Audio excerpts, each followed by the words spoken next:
tíos, hermanos de mi mamá. Hasta ahí todavía puedo decir que no sabíamos lo que era sufrir. ¿Por qué? Porque de alguna manera pues teníamos por lo menos, ¿verdad? Lo indispensable, eh, aunque tal vez no hubiera desayuno, pero había almuerzo, había cena. Y de esa manera, ¿verdad? Estudiando, unos en la escuela, otros en colegio, trabajando así como te explico, pero lo duro fue cuando mamá enfermó. Ujú. Ya ella enfermó de cáncer, ah, estuvo viajando a la ciudad de Tegucigalpa a hacerse los famosos quemados y pues sintió ella que no, la verdad que no estaba mejorando. Ujú. En 8 meses mi madre se consumió, podemos decir eso, esos quemados más bien le perjudicaron. Decidió venirse, dijo, mejor me voy para la Ceiba a morir con mis hijos. Se vino y ya con nosotros solo estuvo como 3 meses postrada en cama. O sea que desde que el momento que ella la diagnosticaron con cáncer, duró 8 meses en tratamiento, Sí, luego regresó a la ciudad de La Ceiba y estuvo 3 meses nada solo tres más. meses. ¿Cómo, cómo, cómo fueron esos 3 meses, esos últimos tres Mm. meses de vida de tu mamá? Bueno, imagínate, la única adulta en casa, postrada en una cama, con cáncer, sin ayuda de nadie, con lo poquito que mis dos hermanos traían a la casa, y empezamos a sentir, como dicen, la pobreza. Empezamos a sentir el hambre, la desesperación de ver cómo ella se iba consumiendo. Siempre que recuerdo me da mucha tristeza pensar que mi madre a lo mejor murió deseando una fruta, un jugo, y nosotros no se lo podíamos dar. Eh, es triste, como te digo, pero así fue. Trato de recordar las cosas bonitas, pero ese tiempo de esos 3 meses para mí fueron como que hubiesen sido 3 años de verla que gritaba del dolor. A veces no teníamos ni para darle una pastilla para que sufragara aquel dolor. Y gracias a Dios que ya en ese tiempo, no sé cómo mi mamá, como ella había trabajado en el de Antonio, consiguió que a Juan Antonio, al mayor, le dieran trabajo. Mi hermano entró a ese hospital limpiando pisos. Ya para ese entonces conseguía medicinas con los médicos, muestras, me hice experta en inyectar porque no sabía en el cuerpo de mi madre. ¿Cuántos años tenías en ese momento? 14 años. 14 años me tocó asistirla. Recuerdo la primera hemorragia que se desvació en sangre y me asusté muchísimo cuando me dijo, antes se usaban las vacinías que le dicen, ¿verdad? No teníamos un baño dentro de la casa. Y me dijo, tráemela. Y la senté y aquella hemorragia fue tal, yo nunca había visto eso, que se desbordó. Y me dijo ella, tráeme un balde, hija. Y corrí con aquel balde de la cocina y era algo tan tremendo ver cómo fluía aquella sangre y ella me decía, ayúdame, porque iba perdiendo fuerzas. A la hemorragia, como podía, la levantaba y la acostaba en su cama y seguía la hemorragia. Entonces me pedía que le pusiera sábanas y lo hacía. Y me decía, anda, bota eso. Y agarraba yo aquel balde y cuando yo quería llevarlo al sanitario ya parecía gelatina. La sangre se coagulaba inmediatamente. Cuando yo salí al patio con aquello, me vio una de mis tías, porque en todo ahí vivían las hermanas de mi mamá. Y me dijeron, ¿y eso qué es, hija? Mi mamá, le digo, se está muriendo. Y una de ellas, mi tía Lila, en paz descanse, fue y me ayudó porque yo estaba sola. Pero yo no entiendo de dónde sacaba yo esas fuerzas.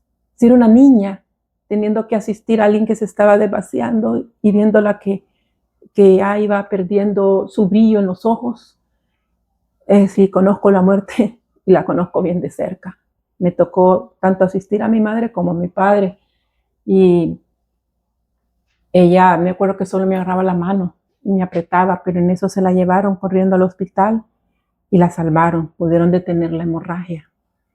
La segunda vez que le dio, yo ya no pude, caí a llorar con los nervios, ya no la pude asistir, pero gracias a Dios ese día estaban mis demás hermanos. y se la llevaron para el hospital. Fueron dos hemorragias tremendas que tuvo mi madre. Marlene no podía ver la sangre y la segunda ocasión que ella la quiso asistir, cayó desmayada. Me tocó asistir a mi hermana porque ella a la vez no puede ver sangre. Entonces tenía que hacerme la valiente de alguna forma, pero como ya había pasado la primera experiencia, no, me fallaron los nervios realmente que sí, no pude. Bien, de esa manera pues la llevaban, le ponían transfusiones de sangre, volvía de nuevo a tomar fuerzas y hasta que llegó un momento que ella dejó de alimentarse porque todo lo que le dábamos lo vomitaba. Ella misma se quitó el suero, ya no quiso más medicamento y dijo, déjenme morir porque estoy sufriendo lo indecible y la verdad que sí. Éramos niños, pero estábamos como resignados ya. Aquí en vez de que estuviese así, aparte que mi madre murió irreconocible, pues si no se le caía, como dicen, la piel, los huesos por la piel. Y bueno, así terminó ella. Y como te digo, todavía fue bien triste todos esos 3 meses, pero una vez que faltó mamá, creo que la vida, o no sé, se ensanchó más con nosotros. Quedamos viviendo en casa de mi abuelita, la mamá de mi mamá. Mi mamá murió en el mes de agosto, un 22. Mi abuela también tenía cáncer, lo tenía en la garganta. Y ella muere en agosto y mi abuela muere en octubre. Y también vivía con nosotros. Pues estábamos de luto por mi mamá y luego por mi abuela. Tan ahí pues que quedamos viviendo en esa casa, no teníamos para dónde agarrar, la casa era de mi abuelita. Vino un tío a reclamar herencia y como no teníamos para dónde agarrar, vino y nos quitó el techo de la cocina, me acuerdo. O sea, ustedes en ese momento, papá ausente, no apareció durante la gravedad de mi abuela. Se le avisó, bueno, se me olvidé contarte eso. Le avisamos, todavía vivía en San Pedro Sula, se le avisó con un telegrama que mamá había muerto, pero no llegó hasta el tercer día que ya estaba enterrada. Llegó, pues, solo tal vez a dar algo de consuelo y a hacer promesas, porque él tenía su viaje a Estados Unidos con su familia, con su nueva familia. Promesas que nunca cumplió, bueno, al menos yo no la vi. Él se fue y quedamos arrimados a esa casa ajena y luego nos echaron de ahí. Nos terminaron echando a la calle. Tu tío.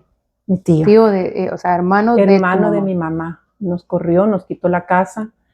Con lo poquito que mi hermano ganaba, porque como él estuvo hospitalizando a mi mamá en el Dantón y cada vez que se grababa, pues quedaron descalfándole. Parte le daba el hospital, pero parte había que pagar.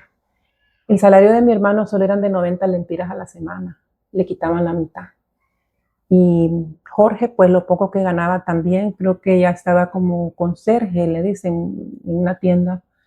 Marlene y yo, pues no, todavía no trabajábamos. Cuidábamos los niños, que estaba, Eduardo quedó de 4 añitos y Joselina casi de 5 y medio, cuando mamá murió. Nos corren y mi hermano, pues lo único que encontró, puedo decir un cuartito de mala muerte, pero de mala muerte que habían unos agujeros en las paredes. ¿Sabe lo que es una cuartería, verdad? El montón de cuartitos. Una pobreza horrible. Habían unos agujeros en las paredes, ¿verdad? Que nos podían ver, los hombres del otro lado nos podían ver hasta cuando nos estábamos vistiendo. Teníamos que hacerlo de noche, a oscuras, porque de día no, el sanitario, el baño, solo había uno en el patio. Y lo teníamos que compartir con los 6 cuartos, con la cuartería. Entonces vino mi hermano y buscó reglitas, él buscó cómo, se rebuscó en talleres y empezó a tapar ranura por ranura, porque los cuartos eran de madera. Entonces eran unas tablas bien anchas que no estaban bien alineadas. Y tapaba los hoyos con prensa y todo. Y aquellos hombres nos vigiaban, a Marlene y a mí. Estábamos hipotas, pero bueno, así es la maldad. A este punto, mi tío Juan Antonio el mayor, ¿verdad? Como, ¿cuántos años? En ese momento, ¿cuántos años tiene? Cuando, imagínate, yo tenía 15, ya tenía 15 cuando mamá murió. Marlene tenía 19, Juan Antonio 20.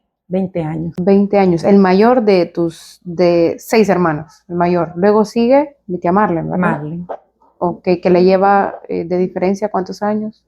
Entre ellos solo hay 1 año de diferencia. Ok, y luego mi tío Jorge, el tercero, ¿verdad? Sí. Le lleva de diferencia a mi tía Marlene. Entre Jorge y Marlene hay 3 años, creo que sí. 2 o 3 años. Luego vienes tú. Entre Jorge, conmigo, 2 años de diferencia. Ya con Joselina son 8 años. Ok. Ya, ustedes quedaron con unos bebitos a cargo. Mi tía de 5 años y medio y mi tío de 4, ¿verdad? O 4 años o 3. 4 años. Viendo la situación que nos encontrábamos, que no podía, mis hermanos, aunque Marlene consiguió trabajo también, no podíamos salir adelante. Yo era muy enfermosa. Ellos no sabían, prefería que comieran mis hermanitos. Yo aguantaba mucha hambre. Algo que empecé con gastritis y terminé con úlcera en el estómago. Mi única medicina que me quitaba el dolor era la leche, pero no había con qué comprar leche. Me aguantaba. Me acuerdo que los compañeros de colegio se saltaban el cerco y me decían, ¿con qué se te quita el dolor? Perdón, me decía. Yo le decía, con leche. Y me acuerdo que ellos, a hurtadillas, se saltaban el cerco y me iban a comprar medio litro de leche, que antes salía en cartón. Y así mitigaba un poco mi dolor, porque fue tal que ya yo vomitaba hasta hilitos de sangre en lo que yo vomitaba, de tanta fuerza y de aguantar hambre. ¿Por qué aguantaba tanta hambre? Porque a veces no había comida para todos. Yo hacía la comida y prefería que comieran mis hermanos, los mandaba bien comidos al trabajo y mis 2 hermanitos menores. Aunque yo quedara raspando, como decimos, la olla, o no comía. Hay gente que me ha preguntado, pero ¿cómo hizo para aguantar? No sentía hambre. De ver las necesidades, la escasez, hasta el hambre se me quitaba. No comía. Ellos no se daban cuenta, ¿verdad? Hasta que ya me fui poniendo bien delgada. A mí me dio una anemia que, por obra y gracia del Señor, pues no me resultó en leucemia. Estuve a punto de desarrollar leucemia, para que tengas una idea, en el estado que me encontraba. Cuando mi hermano no pudo, yo tan enferma, Guayito también. Guayito le decimos de cariño a mi hermano menor, a tu tío Eduardo. Él asmático, con asma. Había que estar gastando bastante en medicinas. Si había para Eduardo, no había para mí. Entonces, por consejo de una tía mía, vino mi hermano, escribió una carta a mi papá. Me colocó en un bus a mí, a mis 2 hermanitos, y me mandó para la ciudad de San Pedro. A este punto vas porque mi abuelo, bueno, siguió con su vida en San Pedro Sula, con su esposa y tuvo una niña con ella. Así es. Okay. Cuando embarazó a mi mamá de Joselina, tenía embarazada a esta señora también. Por eso ella en el momento que ustedes se mudan a la ciudad de La Ceiba, que llegan a la casa o al cuartito que les dio tu tía, mi abuela venía embarazada y en ese mismo tiempo mi abuelo ya tenía una persona. Sí. Y ya estaba embarazada también. Sí, por eso nos dejó, porque él ya tenía, ¿verdad? Su relación y se juntó con ella, ¿verdad? Y al mismo tiempo ya tenían la bebé, tenían la misma edad de Joselina. O sea, las 2 estaban embarazadas al mismo tiempo. Ya José Eduardo fue después.